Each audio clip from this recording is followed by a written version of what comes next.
Siphon साहब के घर की दीवार गिरने से 4 लोग काफ़ी बुरी तरीके से ज़ख्मी हो चुके हैं और एक की मौत हो चुकी है।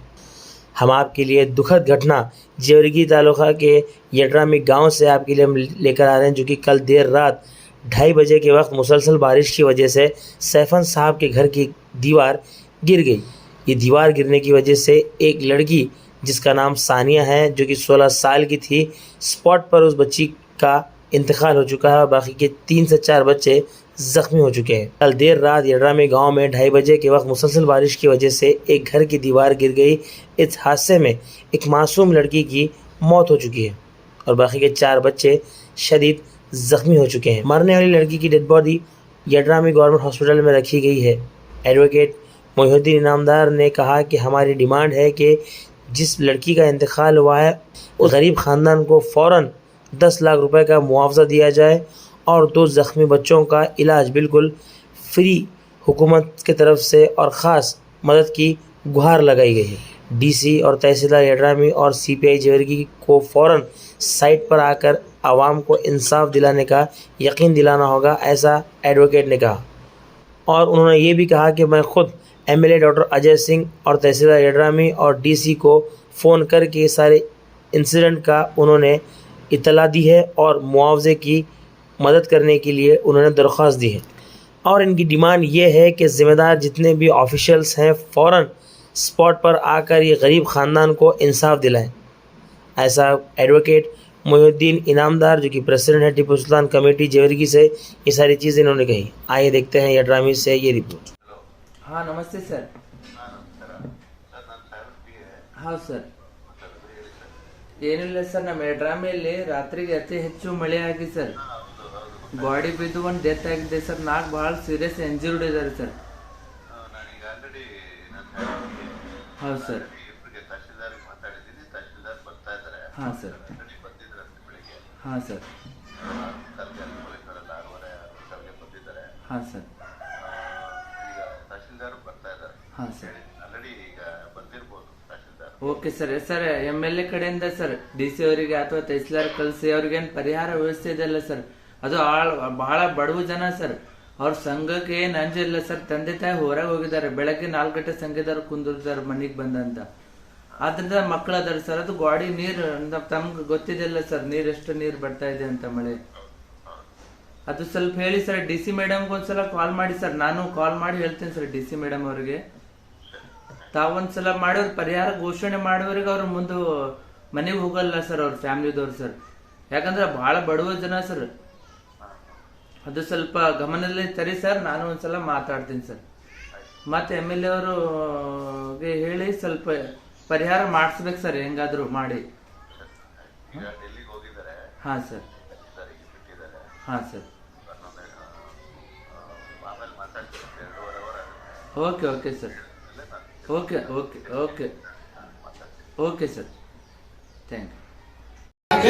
ಬೇಕೇ ಬೇಕು, ಯಾತಕ್ಕಾಗಿ ಹೋರಾಟ, ಯಾತಕ್ಕಾಗಿ ಹೋರಾಟ, ಬೇಕೇ ಬೇಕು, ಬೇಕೇ ಬೇಕು. ನಿರ್ಲಕ್ಷ್ಯ ತೋರಿದ ಅಧಿಕಾರಿಗಳಿಗೆ ಹೇಳಿ ಧಿಕ್ಕಾರ, ನಿರ್ಲಕ್ಷ್ಯ ತೋರಿದ ಅಧಿಕಾರಿಗಳಿಗೆ ಹೇಳಿ ಧಿಕ್ಕಾರ. ಏನಿವತ್ತು ಯಡ್ರಾಮಿ ಪಟ್ಟಣದಲ್ಲಿ ಒಂದು ಬಡ ಕುಟುಂಬ ಮನೆಯಲ್ಲಿ ನಿದ್ರೆಯಲ್ಲಿ ಇದ್ದಾಗ ಏಕಾಏಕಿ ಅತಿವೃಷ್ಟಿ ಮಳೆಯಿಂದಾಗಿ ಏನೊಂದು ಬಡ ಕುಟುಂಬದ ಮನೆಯ ಗೋಡೆಯನ್ನು ಕುಸಿದು ರಾತ್ರಿ 2:30 ಗಂಟೆ ಸುಮಾರಿಗೆ 4 ಮಕ್ಕಳು ನಿದ್ರೆಯಲ್ಲಿ ಇದ್ದಾಗ ಆ ಮನೆಯ ಗೋಡೆ ಕುಸಿದ ತಕ್ಷಣ ಆ ಮಕ್ಕಳ ಮೇಲೆ ಬಿದ್ದಿರುವುದರಿಂದ ಆ ಮಕ್ಕಳು ಏನೋ ಏಕಾಏಕಿ ಅವಸರದಲ್ಲಿ 1-2 ಮಕ್ಕಳು ಹೊರಗಡೆ ಬಂದು ನೆರೆಮನೆಯವರಿಗೆ ಕರೆದು ಸಹಾಯಕ್ಕಾಗಿ ಹಂಗಲಾಚರುವಷ್ಟರಲ್ಲಿ ಒಂದು ಮಗು ಸ್ಥಳದಲ್ಲೇ ಮೃತಪಟ್ಟಿರುತ್ತದೆ. ಇನ್ನೂ 4 ಮಕ್ಕಳಿಗೆ ಗಂಭೀರ ಗಾಯಗಳಾಗಿರ್ತವೆ. ಆದ ಕಾರಣ ತಾಲೂಕಿನ ಯಾವ ಅಧಿಕಾರಿಗಳು ರಾತ್ರಿ 2:30ರಿಂದ ಆದ ಘಟನೆಗೆ ಇಲ್ಲಿವರೆಗೂ ಕೂಡ ಸರ್ಕಾರಿ ಆಸ್ಪತ್ರೆಯಲ್ಲಿ ಶವವನ್ನು ಇಟ್ಟು ನಾವು 2:30ರಿಂದ ಆಸ್ಪತ್ರೆಯಲ್ಲೇ ಇದ್ದೇವೆ. ಯಾವ್ಯಾವ ಒಂದು ಅಧಿಕಾರಿಗಳು ಇನ್ನೂವರೆಗೆ ಈ ಆಸ್ಪತ್ರೆಗೆ ಬಂದಿರುವುದಿಲ್ಲ. ಆದ ಕಾರಣ ಸ್ಥಳೀಯ ಶಾಸಕರು, ಜವರ್ಗಿ ಮತಕ್ಷೇತ್ರದ ಶಾಸಕರು ಕೂಡ ಒಂದು ಕರೆಯನ್ನು ಕೂಡ ಮಾಡದೆ, ಮಾನ್ಯತೆಯನ್ನು ಕೂಡ ಇಡದೆ, ಒಂದು ಕರೆಯ ಮೂಲಕನೂ ಕೂಡ ಏನು ಮೃತಪಟ್ಟ ಕುಟುಂಬಕ್ಕೆ ಸಾಂತ್ವನವನ್ನು ಹೇಳುವ ಕೆಲಸ ಮಾಡಿರುವುದಿಲ್ಲ. ಆದ್ದರಿಂದ ಜವರ್ಗಿ ಕ್ಷೇತ್ರದ ಶಾಸಕರು ಈ ಒಂದು ನಮ್ಮ ಯಡ್ರಾಮಿ ಪಟ್ಟಣಕ್ಕೆ ಭೇಟಿ ಕೊಟ್ಟು ಮೃತಪಟ್ಟ ಕುಟುಂಬಕ್ಕೆ ಕನಿಷ್ಠ 25 ಲಕ್ಷ ಪರಿಹಾರವನ್ನು ಘೋಷಣೆ ಮಾಡದೇ ಇದ್ದಲ್ಲಿ ನಾವು ಅದೇ ಶವವನ್ನು ಇಟ್ಟುಕೊಂಡು ಇದೇ ಒಂದು ಆಸ್ಪತ್ರೆಯ ಮುಂಭಾಗದಲ್ಲಿ ಹೋರಾಟವನ್ನು ಮಾಡುವುದು ಅನಿವಾರ್ಯ ಆಗುತ್ತದೆ ಬಂಧುಗಳೇ. ಯಾಕಂತಂದ್ರೆ ಒಂದು ಬಡ ಕುಟುಂಬ, ಬೀದಿ ವ್ಯಾಪಾರ ಮಾಡಿಕೊಂಡು ಬದುಕುವಂತ ಕುಟುಂಬ. ಯಾಕಂದ್ರೆ ನೋವಾಗುತ್ತದೆ ಬಂಧುಗಳೇ. ಇಷ್ಟು ಜನ ಯಡ್ರಾಮಿಯಲ್ಲಿ ಇದ್ದರೂ ಕೂಡ ಯಾರು ಕೂಡ ಆ ಕುಟುಂಬಕ್ಕೆ ಸಹಾಯಕ್ಕೆ ಬರುತ್ತಿಲ್ಲ ಬಂಧುಗಳೇ. ಯಾಕಂದ್ರೆ ಮಾನವೀಯತೆ ದೃಷ್ಟಿಯಿಂದ ಆದ್ರೂ ಕೂಡ ಆ ಕುಟುಂಬಕ್ಕೆ ಪರಿಹಾರ ಆಗಬೇಕು ಬಂಧುಗಳೇ. ಇಷ್ಟೊಂದು ಗಣ್ಯರು ಊರಿನಲ್ಲಿ ಹೋರಾಟಗಾರರು ಇದ್ರು ಕೂಡ ಯಾರು ಒಬ್ರು ಕೂಡ ಆ ಬಡ ಕುಟುಂಬಕ್ಕೆ ಸಹಾಯ ಮಾಡಲು ಬರ್ತಾ ಇಲ್ಲ.